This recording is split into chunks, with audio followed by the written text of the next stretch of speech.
matchups between everyone, we can figure it out. I'd imagine Austin could box out pretty well. Probably. I mean, you see his size and his athleticism is crazy. One thing we haven't actually asked you about on the call is your dad's experience in football and a little bit more in depth on what you learned from him. He posted a video on Twitter here in the last week about a drill you were doing, running through the woods and stuff like that. Can you take us back to that and sort of go through it and what you learned and what his message was in having you do stuff like that? Yeah, my dad's been really involved in training me pretty much all throughout my life. Like when I was in middle school, I came to him, I was like, I really want to get really serious with training and football and everything. So from there, he kind of took me under his wing and showed me kind of the ropes, taught me a lot of different lessons about the game, but really all of it really applied just to life in general. So he trained me every day after school, getting up early, and he really just made a huge impact on my game and my confidence as a player, and just being able to listen to him and the advice that he has, because he played at the highest level and he obviously knows way more than I could ever know. So just being able to sit down, listen to him, and it wasn't always easy. My dad trying to talk to me all the time. You don't want to listen. You want to be hard-headed. But when I finally took time to really listen to what he was saying, it really became apparent that he knows what he's talking about. And in order for me to keep elevating my game, I gotta use this resource that I have. So, if that meant running through the woods and ducking through logs and running through pine straw, that really helped me elevate my game. So. You ever trip and fall? No, I didn't. What life lesson, is there a correlation in life lesson that applies to these workouts? Where is the correlation there that he was trying to teach you?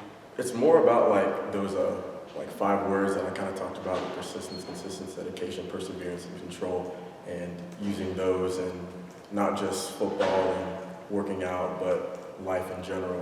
And things come up in life, things happen with family, things happen with friends, and being able to take these things and continue to move forward, continue to better yourself. And one thing he talks a lot about is the little things, and being able to do the little things right. Doing the little things is going to be able to keep on building up on top of each other and turn to huge successes. So whether it's continuing to pray, continuing to work out, continuing to do these little things, it's going to build up equity, and in turn you're going to be a better person because of it. Elijah, are you sure? How'd you learn how to catch? We heard you didn't know how to catch. Yeah, that was a long process.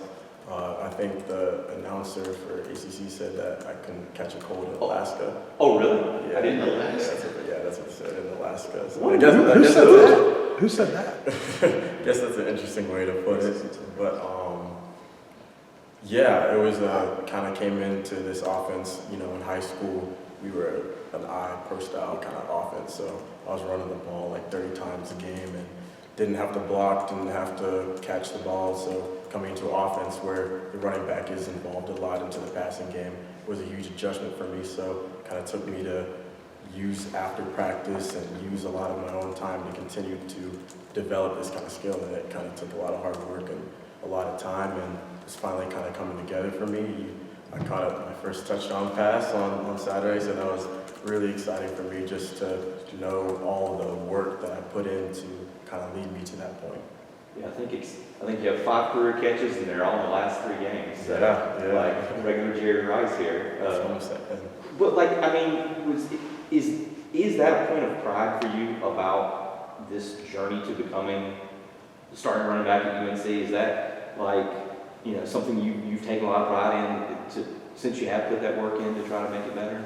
Yeah, it just is a testament to never giving up, and how much you can control different things and play to your strengths, but also develop those weaknesses. Just because you have a weakness doesn't mean that it has to stay a weakness.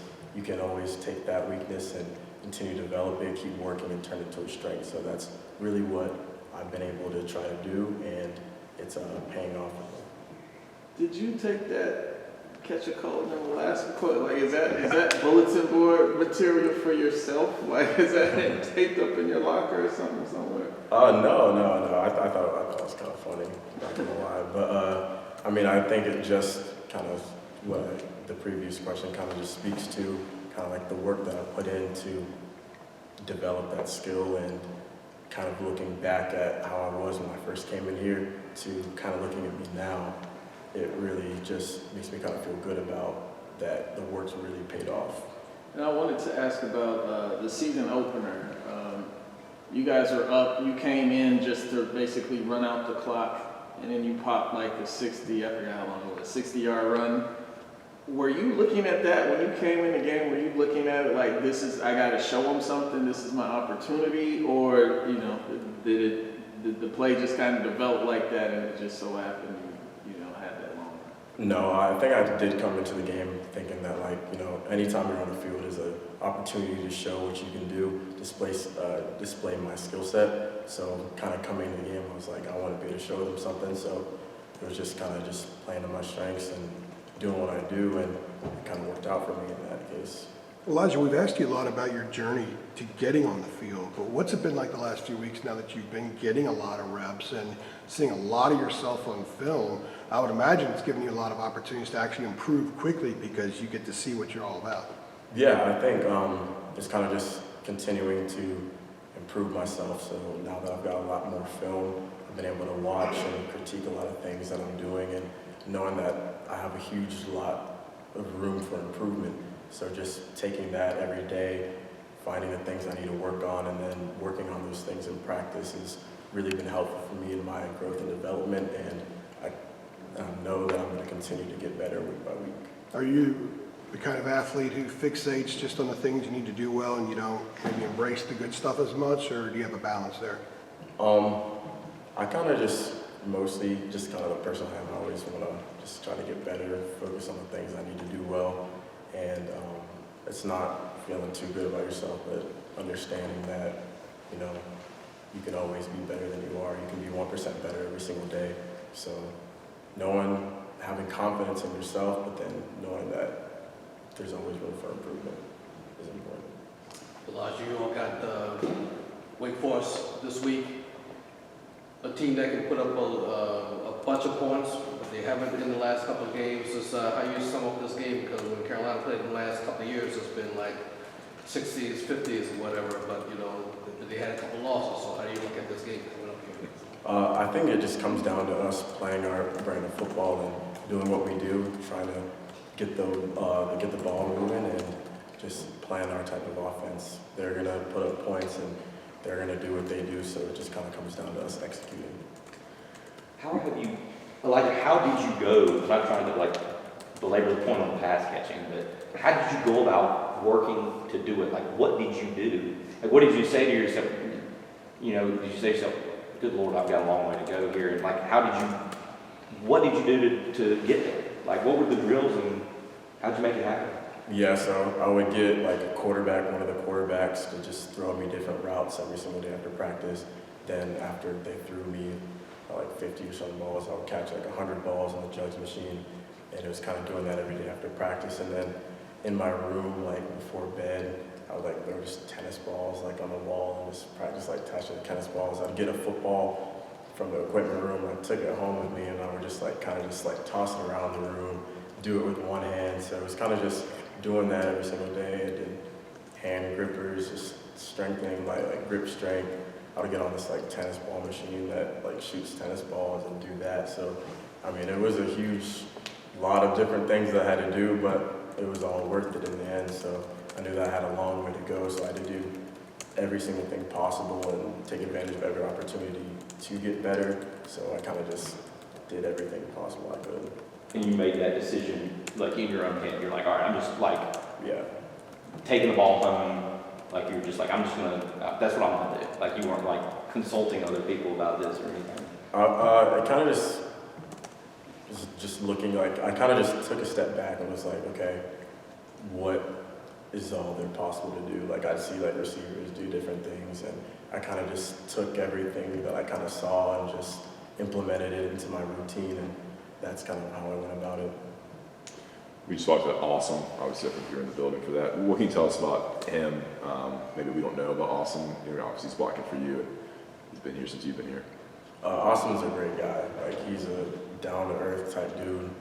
He's really humble and he works really hard. And you see it's obviously paying off. And he's been working his butt off. And I'm really excited to see all the success that he's been having. And just being able to watch him continue to develop and grow and get better is awesome, because obviously it helps the offense tremendously, and I know he's going to continue to keep on working on his game. How has he gotten better, in your opinion?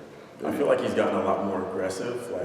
Just Coach McNeil came in, and I know that I think I overheard him talking a little bit about it. He's gotten a lot more just using his hands and getting push off the ball, and he's really implemented a lot of the different techniques that Coach has harped about, and he's taken it and used his own strengths, his athleticism, and has really used it to just turn into a beast. Yeah. Thanks, man. How much did British Brooks, either has he been in your ear, or were you inspired by knowing kind of his journey coming from walk on to, basically would have been the starter before his injury? Yeah, British is probably one of my best friends on the team, and just being able to watch him and hang out with him, he's had a huge impact on me as a player, because he's always given me advice, and being able to watch how he does certain things, the way he kind of goes about practice and working, and I've been able to take a lot of those things and add it to my game and just learn about watching film, because he's been here for a minute, so he knows a lot of different things that I don't know, and he has those kind of game time experience that I don't have a lot of. So just being able to listen to him and take in what he has to say and listen to it has been really helpful for me. And what's probably, the wildest thing that you did in terms of, like you described the tennis balls? Is there something else that, if your teammates saw you doing, they'd be like, what are you doing? You know what I mean? Just to be able to. I don't really know. Maybe meditation. I think one of my roommates kind of walked on me, and I was sitting on the ground and meditating, and kind of thought it was weird, but I would maybe say that. Anybody ever complain when you're throwing a ball off a wall, tennis ball late at night? No, we kind of turned into a game. Me and my roommate Jalen Brooks, we kind of turned into kind of a game. So he would throw the tennis ball on the wall, and I'm facing the wall, and I have to kind of track it. So he kind of helped me out on that in that sense. So it kind of turned into a fun thing we were doing. Even Cameron Rucker came in, and he was throwing the tennis ball. So kind of in a way that I was still working, but we were just playing a game, really. You guys ever break anything? No, we didn't. Thank God. Elijah, the touchdown catch at UVA last week, is that your number one personal highlight in terms of college? It was a pretty sweet move, and in a big moment, just what's your reaction to that play, and how did it happen for you? Because it looked like you felt the guy and spun away from him. Just take us through it. Yeah, it happened really fast. Checked the protection, I kind of got out, and I was kind of looking at the flats, and I saw Drake kind of look my way. And as he was throwing it, I kind of saw the guy there, so I was kind of expecting to kind of catch and get tackled kind of thing. And when I kind of got it, I kind of saw it, so I just kind of spun that way, and he missed the tackle, and then I saw the end zone, so I just ran to it. It ranks up there, I would think? I think it definitely ranks probably second to the tackle that I had. I feel like the tackle was number one. Against Pitt? Yeah. Yeah, on special teams. No more special teams for you, though? I did do gunner at punt still, so. You did? Yeah. PFF must have missed that. Coach Longo said that we were asking about the carries. You're the only running back who carried the last game, Drake 16. And he said, I think Elijah decided he's going to be tired after the game and not between the whistles. Is that another thing where you've gotten this chance here, you're not going to let it go type of thing? Honestly, I feel like when you're kind of in the heat of the moment, you're kind of locked into the game. You don't really think too much about it. So I'm just get the play, just got to line up again and kind of run. So I don't think it was kind of just trying to stay in. It's more so of just I'm in the game, so let me do my job to the best of my abilities and keep on going. You guys good? Think so? Yeah. Thanks, Thanks a lot, guys.